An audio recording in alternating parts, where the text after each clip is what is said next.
Hello, so good to meet you at our global motivational meeting. We are reading World Scripture Book, this God's words that inspire billions of people, families, communities, countries, and the whole world. And they will help you too. Just read them and practice in your daily life. Think about them, that God will give you tips for happy life and prosperous future. As we're reading this holy book from the beginning, please find all the chapters at our Message to Billion channel. And today, God prepared for us world citizenship. The world seems to be moving inexorably toward unity, yet centrifugal forces threaten to blow it apart. Trends toward globalization in communication, education, transportation, and trade are tying nations together into an independent network of mutual benefit. Nevertheless, the path to world unity cannot be forget only on the basis of trade. As long as the world agenda is dictated by the dominant economic powers, there will be people in the developing world who feel the juggernaut of globalization as a moral threat. Proud peoples with a glorious history will seek alternative ways to assess their pride of place, and rise of Islamists being one example. Therefore, economics does not hold the key to world unity. The key, that central element, is religion. Certainly, religious teachings can be divisible. Yet each religion contains teachings that lift up the ideal of worldly unity, rooted in God, who is the parent of all humankind. God sees all human beings as his children. Therefore, the world is destined to be one family. Religious teachings demarcate the path to make this unity a reality. For example, Father Moon's promotion of international, interracial, and interfaith marriages. First quote, consider the family of humankind one. Another quote, O mankind, we created you from a single pair of a male and a female, and made you into nations and tribes, that you might know each other, not that you might despise each other. Verily, the most honored among you in the sight of God is he who is the most righteous. Another quote, to all the people of the whole world are equally brothers and sisters. There is no one who is an utter stranger. There is no one who has known the truth of this origin.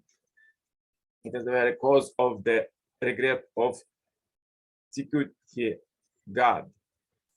Let all mankind be thy sect. I am not an Athenian or Greek, but a citizen of the world. Further, let's read quotes from the second guy Messiah, Father, Son, and Moon. Everyone longs to live in one unified world that transcends nationality.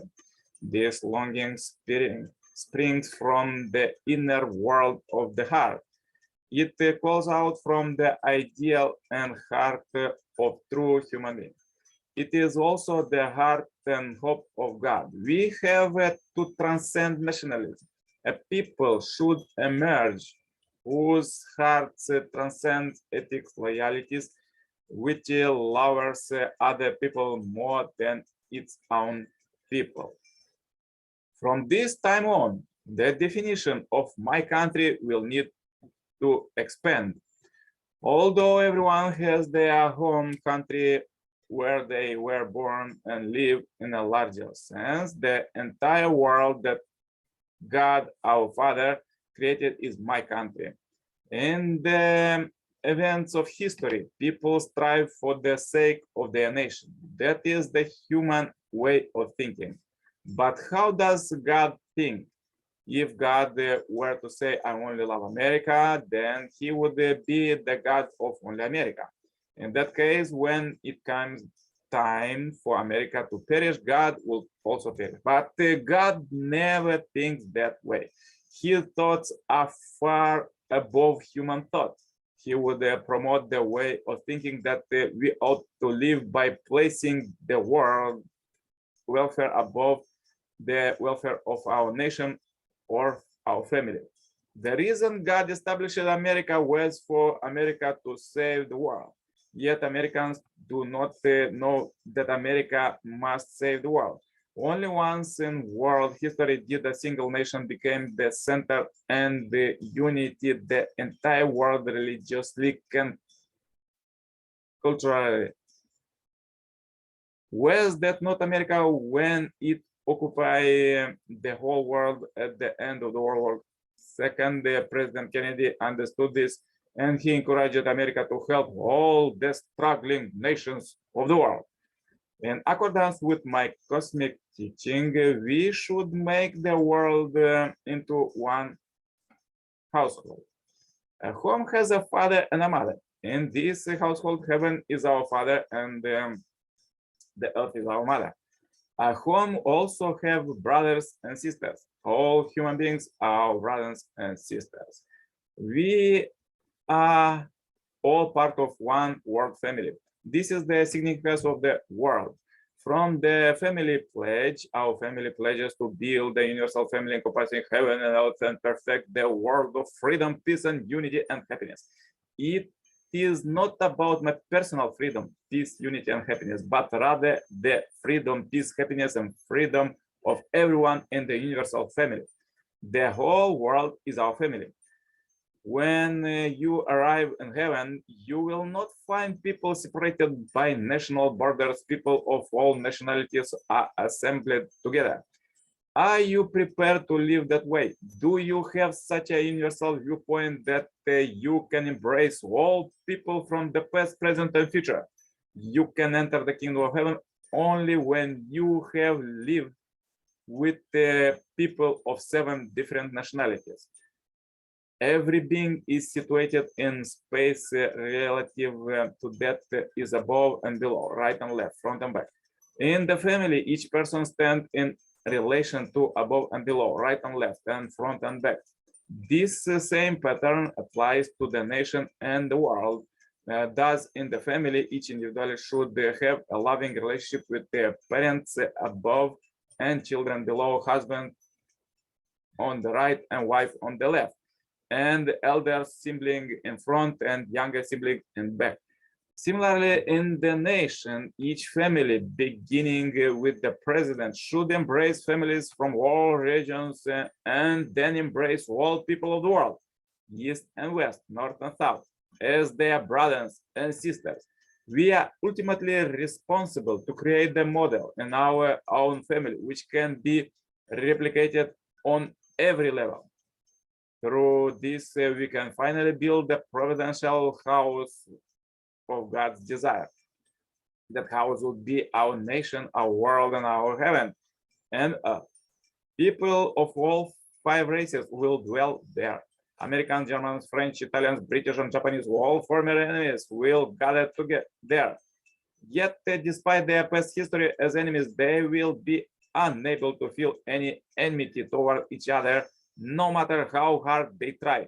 Love will unite them all, as they live for the sake of others. A religion which puts its own nation and people first will never be able to realize God's will on the world level. We must go beyond our ethnicity and our nation, beyond our national traditions, cultures, and social conventions. We must seek a society that embraces all the world people and the world can be in accord with God's will. For this to happen, all people should be united in heart and live together as one. Unless the religions of the world work decisively to unite their concept of the good life and the ideal world, religions will not endure. Therefore, as a church, we should not take delight in the idea that our church should be supreme in the world. Rather, we should delight in lifting up the world. When we look at the course of history, centering on religion, this present age is a turning point, a concept which puts me first, a concept which put my family first, my nation first. With such a concept, globalism is impossible. Human history has been moving toward one unified world. Therefore, anything that limits your purpose to the individual, family, tribe, or nation will pass away. A new era has begun, the era of John Il-Guk, the kingdom of heaven on earth. All people in their spirit world and in the physical world, on the right, on the left, and Muslims and Christians will live together as one family. This is the meaning of Chernihiv. World peace can be realized only when there are no barriers or borders dividing religions. Our children can build a world of peace through interreligious and international marriages. When Jews and Muslims have their children marry each other, and when communists and people from the free world have their children marry each other, we will eventually become the members of one family. We must establish one global family under God. The simplest way to accomplish this is through cross-cultural marriages between Jews and Muslims and between communists and Democrats. For instance, if the children of North Korea, leader Kim Jong-il, and the children of South Korea, President Roh, were to marry each other, the enmity between their two nations will dissipate. Then world peace will radiate outwards from the Korea Peninsula. I, Raymond, am a champion of interreligious, interracial, international marriages. If the United Nations were to invite me to give such marriage blessing to all humanity, it would not take even 1 week to restore the entire world. I am proclaiming that the solution of the world's problem is not far away. It's right here. So powerful quotes for today. If you have difficulties, please watch one more time this video, share this video as you end this video, and happy life, subscribe this marathon. Contact me for consultation, cooperation, and become a member of this Heavenly Parents Holy Community globally. Receive Heavenly Kingdom citizenship right now. The contact is below. And see you tomorrow with more powerful quotes. And till then, turn on suggested playlist. Choose the best one for you and listen God's words. Stay blessed all the day. Bye bye. Yours, Nicolae.